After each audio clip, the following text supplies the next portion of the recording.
ఒక ఊర్లో పెద్ద ఫ్యాక్టరీ ఉంటుంది. ఆ ఫ్యాక్టరీ యజమాని విదేశాలకు వెళ్ళిపోతూ సోము అనే వ్యక్తి ఫ్యాక్టరీకి మేనేజర్గా చేసి వెళ్ళిపోతాడు. ఈ సోము అనే వ్యక్తి ఆక్రమార్జనకు అలవాటు పడిపోయి ఆ ఫ్యాక్టరీ ఉత్పత్తులు దొంగ మార్కెట్లో అమ్ముకోవడమే కాకుండా ఎవరైనా ఆ ఫ్యాక్టరీకి సరిగా రాని కార్మికులకు సైతం వారు వచ్చినట్టు హాజరు వేసి వారికి కూడా సహాయం చేసేవాడు. చిన్న ఉద్యోగస్తులు సైతం తన ఆక్రమార్జనలు కొద్దో గొప్ప ఇచ్చి వారికి సహాయం చేసేవారు. అందుచేత ఆ ఫ్యాక్టరీలో ఉండే వర్కర్లకి, ఈ ఉద్యోగస్తులందరికీ ఇతడు మనసులో దేవుడే కూర్చుంటాడు. ఇలా కొద్ది కాలం గడిచిన పిమ్మట అది యజమానికి తెలిసి సోము వ్యక్తిని ఆ ఉద్యోగం నుండి పీకి పడేస్తాడు. రాము అనే వ్యక్తిని అతని స్థానంలో ఉంచుతాడు మేనేజర్గా.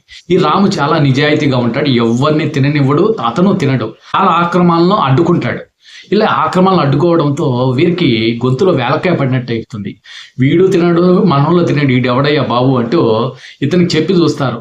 రేపు బాబు ఆయన కోట్లు ఉన్నాయరా నాయన, మనం కొద్దిగా దాంట్లో ఎంత తింటాం, తింటే కొన్ని లక్షలు తింటాం, అయినా కొన్ని కోట్లు మిగులుతాయి, భయం లేదు, దొంగ లెక్కలు రాయి, నువ్వు బతుకు, మమ్మల్ని బతకనివ్వు, నువ్వు వచ్చినప్పటి నుంచి ఇబ్బందులు పడుతున్నావు అని చెప్పి చూస్తే ఇతను తన నిజాయితీని, తన వ్యక్తిత్వాన్ని ఎప్పటికి మార్చుకోడు. నేను ధర్మంగానే జీవిస్తాను, ధర్మంగానే పనిచేస్తాను, నేను ఎవరిని తిననివ్వను, న్యాయంగా మీరు పనిచేయండి, న్యాయంగా జీతాలు తీసుకోండి అని కరాఖండిగా చెప్పడంతో చేసేది లేక ఈ రామ్ భార్య పిల్లల దగ్గరికి కూడా వెళ్ళి వారికి చెప్పి చూస్తాడు. ఏందమ్మా ఈ కాలం ఎవరు తినడం లేదు, మీ ఆయనకి చెప్పండి అమ్మంటే వాళ్ళు చెప్పి చూస్తారు. ఏంటండి చేదస్తంగా ఉన్నారు, మీరు ఏదో ఒకటి చెయ్యండి, మనం బాగుపడతాం, వాళ్ళు బాగుపడతారంటే రాము తన వ్యక్తిత్వాన్ని మార్చుకోడు. అందుచేత భార్య పిల్లల చేతిలో శత్రువు అవుతాడు. అంటే శత్రువు అంటే తెలుసు కదా, ఇంట్లో భార్య పిల్లలు ఏదైనా తెచ్చివ్వబోతే తిడతారు, ఇలా నీతి నిజాయితీగా ఉండబట్టే కదా మనకేం లేకుండా పోతుంది ఇలా అంటుంటారు కదా. ఇలా భార్య పిల్లలు తిట్టడం మొదలు పెడతారు. తర్వాత ఈ ఫ్యాక్టరీ వాళ్ళు శత్రువులు అవుతారు, రోజు ఏదో ఒక విధంగా అవమానిస్తూ ఉంటారు, గొనుగుతూ ఉంటారు. ఈ అవమానాలన్నింటినీ పట్టి బిగువున దిగబట్టి న్యాయంగా ధర్మంగా పనిచేస్తూ ఆ ఫ్యాక్టరీకి మంచి లాభాలు తెచ్చిపెట్టారు. ఒకరోజు ముందు ఉన్న మేనేజర్ సోము అన్యాయంగా సంపాదించేవాడు కదా, అతను ఈ రాము ఒకే రోజు చనిపోవడం జరుగుతుంది. అప్పుడు రాము చూడడానికి ఎవరు వెళ్ళరు, కానీ సోము అప్పుడు అతను ఫ్యాక్టరీలో ఉన్నప్పుడు చాలా మందికి ఆక్రమార్జన చేసి డబ్బులు హెల్ప్ చేశాడు కదా, కార్మికులకి వాళ్ళు రాకున్నా వచ్చినట్టు హాజరు వేసి వాళ్ళు కూలి కట్ కావాలని చూశాడు కదా. దీంతో ఇతని కోసం ఫ్యాక్టరీలో పనిచేసే వాళ్ళు కాకుండా వాళ్ళ బంధువులు అందరూ వేలాది మంది వచ్చి అతని అంత్యక్రియలో పాల్గొని చాలా గొప్పగా కీర్తిస్తాడు. సోము మహానుభావుడు, గొప్పవాడు, ధర్మాత్ముడు, స్వర్గానికి వెళ్తాడు, ఇది అది అని చాలా గొప్పగా అంటుంటారు. కానీ రాముడు తిట్టకన్నా తిడతాడు. ఎందుకంటే ₹1 తినేవ్వకుండా చచ్చిపోయాడు. అసలు ఈ రాము పోయితే బాగుండేది, సోము బతుకుంటే బాగుండేదని అందరూ అనుకుంటూ ఉంటారు. కానీ ఒకరోజు వీళ్ళిద్దరూ దేవుడి దగ్గరికి వెళ్తారు.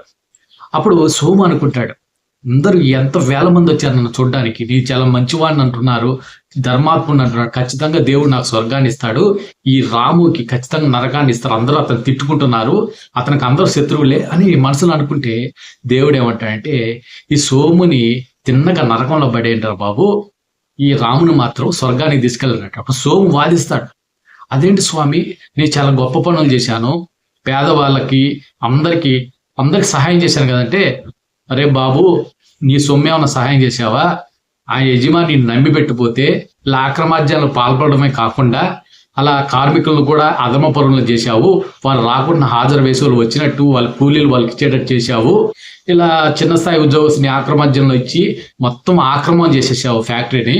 ఈ రాము మాత్రం నీతి నిజాయితీగా ధర్మంగా జీవించాడు. కానీ మనుషుల దృష్టిలో నువ్వు ధర్మాత్ముడు అయితే సరిపోదు, నా దృష్టిలో ధర్మాత్ముడు కావాలి. నువ్వు నీ అధర్మ ఫలితంగా ఆ ఫ్యాక్టరీ యజమాని దివాలా తీస్తే ఎన్ని వేల మంది రోడ్లపైన పడతారు, వాళ్ళు తర్వాత కూడా నీ ఇలా అధర్మంగా జీవించి మిగతా చోట్ల కూడా ఇలాగే అలవాటు పడిపోయి అధర్మంగా జీవిస్తారు. దీనికి కారణం నీలాంటి వాళ్ళే కదా, నువ్వు ఎలా ధర్మపరుడు అనుకుంటున్నావు, అందుకు చేత నీకు నరకమే కరెక్ట్. ఈ రాము ఎంతమంది ఒత్తిడి తెచ్చినా, ఎన్ని కష్టాలు వచ్చినా పంటి బిగుబట్టి ధర్మం కోసం పనిచేశాడు, ధర్మంగా జీవించాడు, ఇది నిజమైన గొప్పవాడు అంటూ స్వామి ఇతను స్వర్గానికి పంపిస్తాడు. సో మన జీవితంలో చాలా మంది ధర్మాత్ముడు అనుకునే వాళ్ళంతా ధర్మాత్ములు కారు. ఎందుకంటే వేల కోట్ల రూపాయలు తిని 100 కోట్ల రూపాయలు ఖర్చు పెట్టే వాళ్ళు ఉంటారు. ఆ 100 కోట్ల రూపాయలు సామాన్యమైన ప్రజలకి చాలా గొప్పవి, చాలా మంచివి. అందుకనే అతను ధర్మాత్ముడు, దయామయుడు అనుకుంటారు. కానీ దేవుడి దృష్టిలో అలా ఉండదు, అన్ని లెక్క కడతాడు.